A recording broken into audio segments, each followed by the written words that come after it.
So, so do you think we should model our healthcare system more along the lines of Canada's Medicare or the UK's NHS, a Scandinavian model, or something else? I would look at a Scandinavian model, but I would actually have it somewhat twisted.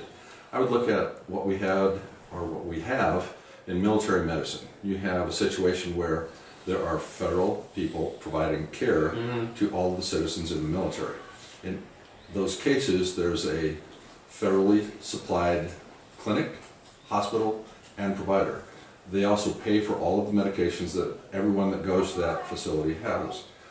In the United States, far too many people are going to do the no, it can't be done, no, it can't be done, and yet we're doing it in 3 different areas. Indian Health Service does an excellent job for Native Americans. The VA system does an excellent job for veterans, and we have military medicine. If we did an extension of that and started to have health care provided, we would save taxpayers' dollars. Now, there has been some controversy as of late regarding the VA, and particularly the long waits at certain VA health centers.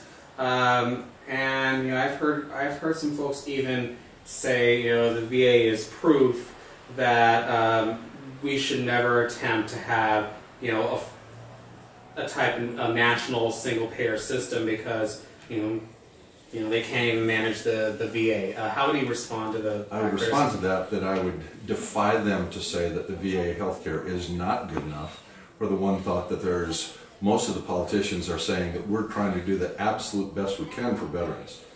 The VA did suffer because they did not have enough providers in place for the number of people that were coming back from Iraq and Afghanistan. When you don't put the right number of people in, the system cannot work efficiently. That's one of the problems that the VA suffers from right now. They are beginning to get past that as they recruit more people. As the Congress has decided that they don't want it to look bad, they're making sure that it's funded appropriately, and so they're doing a much better job. So, I guess staying on this topic for now, do you think we're doing enough to take care of our veterans as they're coming home from war? Do you think we adequately prepared on the run-up to the Afghanistan and Iraq wars to take care of all these folks once they come home? No, we don't do nearly enough for our veterans. I'm a veteran, and I know that my service was good, and yet the rewards that we get for our veterans is not enough. I was lucky to get the GI Bill back in the day when it was still the same sort of thing that was set up for the veterans from Vietnam, and it was a very good system. While I was in the military for my second tour as an Air Force officer, it changed. They decreased the amount of funding, they decreased the way that people could get effective education, they decreased the amount of money that was being spent on veterans. The United States does not adequately reward our veterans. We need to do a much better job. And I think that we could do that if we had a federal system of health care. And what else do you think we can do? For instance, I've heard proposals for a new VA. New programs to help veterans with paying for college and getting into new jobs. There are so many more things that need to be done for veterans. One of the biggest things is they do not get adequate mental health care. That's one of the biggest things. By helping them adjust back into society, there's been proposals that we give them the last 3 months of their service as a time to rejoin into society. What a great way to get them prepared by having them have lectures, having them go to courses, having them get set up for living outside of the military. A lot of people in the civilian sector do not understand the difference between the military and civilian life. It is vastly different. You go from a situation where there's a very strict hierarchy, where you know exactly where you fit into the machine, and you do exactly what you're told. And then suddenly you're out in the real world, and it's no longer the same. And you have to make very large decisions entirely on your own. Where am I going to go? Where am I going to live? What am I going to do? In the military, you've got those things set up for you. There needs to be some time for adjustment. And again, mental health care would be a large portion of that. We need to have people given a chance to adjust back into civilian society. It can be done, but for many people, they need a little bit longer period of time to do that. Now, since we're talking about the military, we might as well swerve into foreign policy.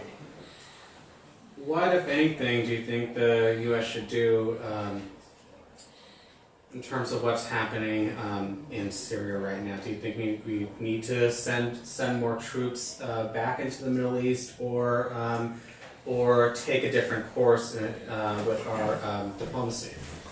Having been in the military, I think that if we as a nation decide that we are going to take up arms against a foreign enemy, we go at it 100%.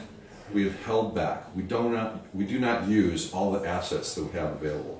There are some older weapon systems that would be very adequate used in the situation we have now. Mm-hmm. We're not using our military personnel the way that we should be using them. If we're going to go after an enemy, we should do it 100%. Regarding the Islamic State, I think that people need to recognize that they do not represent the average Muslim.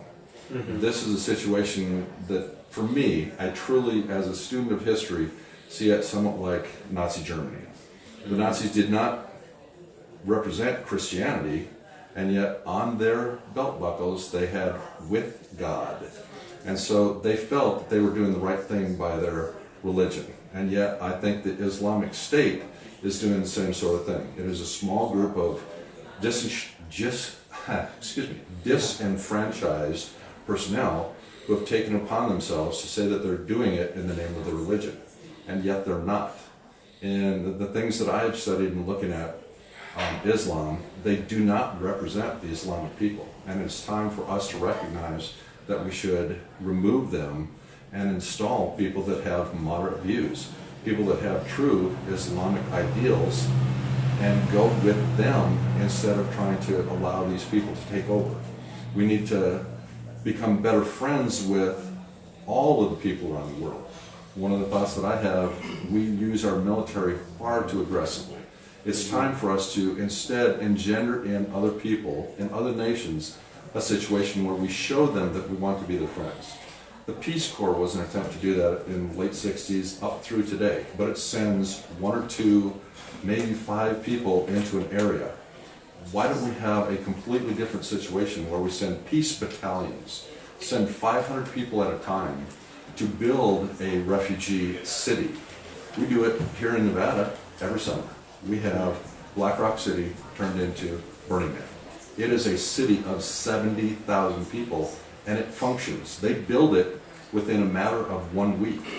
Why not send people that are trained in road construction and building hospitals and building schools and building mosques, whatever the people need, water purification, sanitation.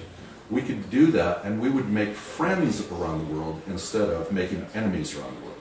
We could set up a situation where instead of leaving a power vacuum, we would establish people in a situation where they would have friendship being built, instead of what we're doing now, where we go in and we kill people and do it in the name of democracy and leave people that are not used to democracy trying to figure out what we meant by democracy.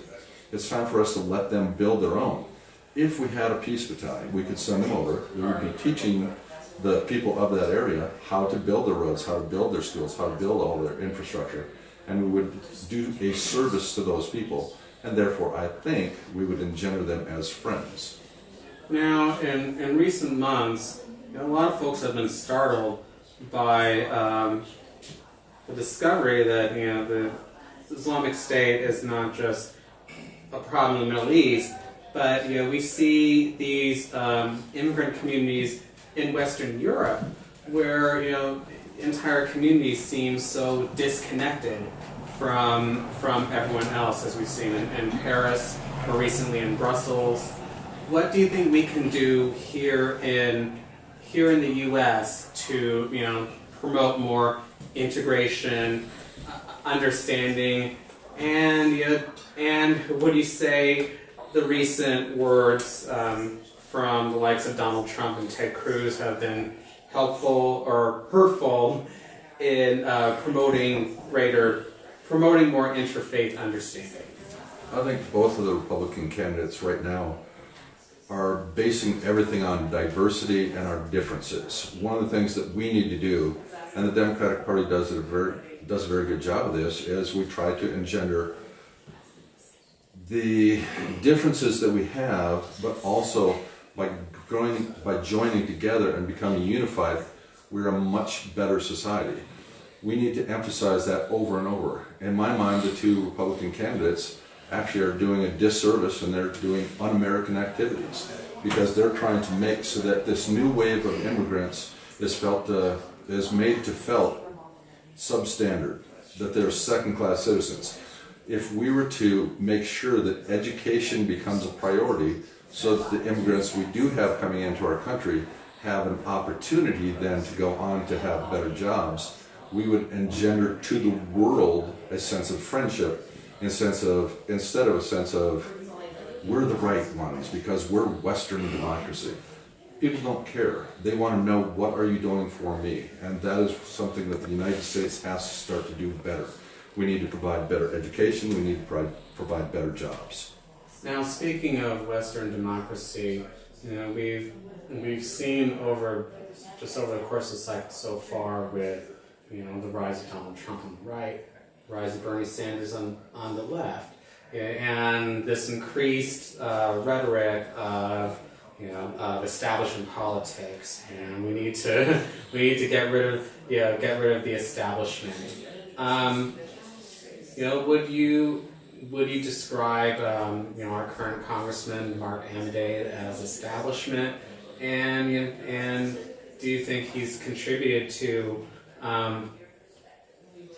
what we're seeing today, the discontent we're seeing today? I do think that he represents establishment politics. And by establishment politics, I mean the hardcore party favorites. And we need to change that. When 42% of Americans no longer are affiliated with either one of the parties, we need to recognize that the parties have left the people.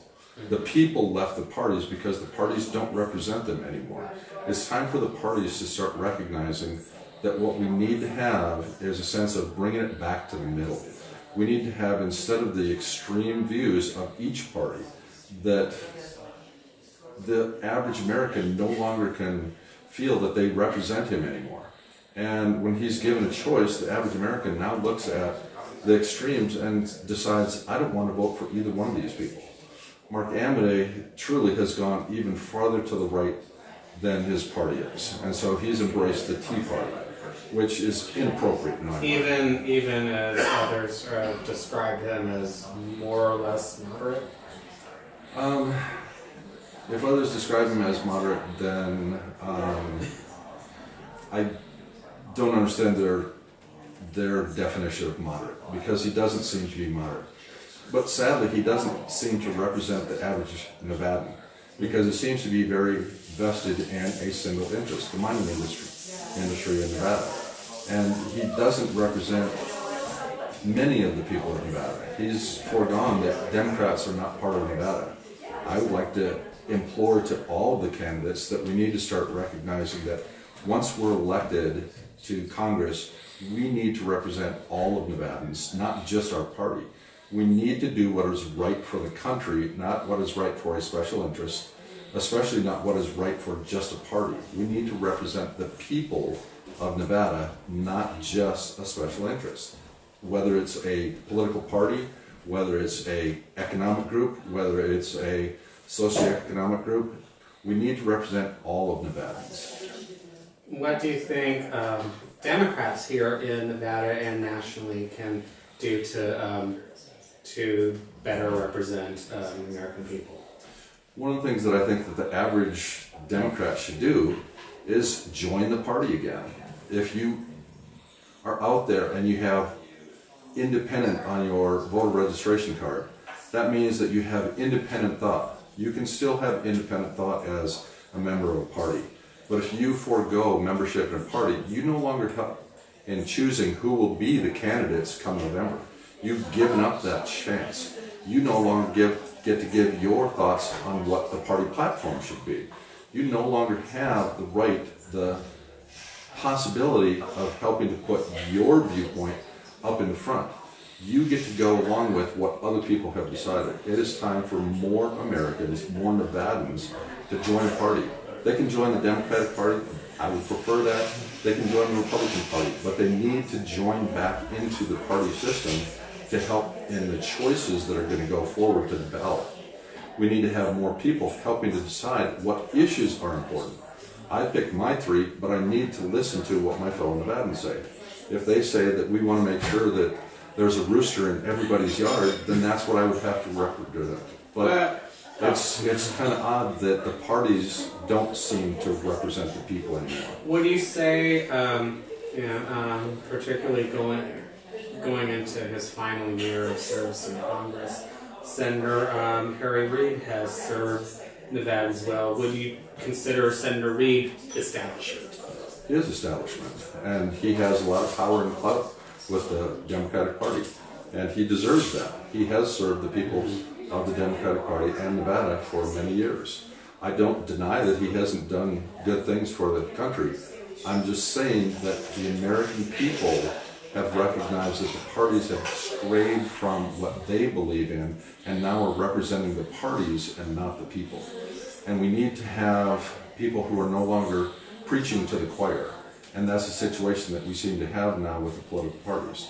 They talk amongst each other and they say, yes, this is what's important, this is what's important, but they're not getting the message of the people, which is why the 2 leading candidates now for both parties, we have Bernie Sanders and we have Trump. And neither one of them are establishment, but they're trying to garner what the people are wanting.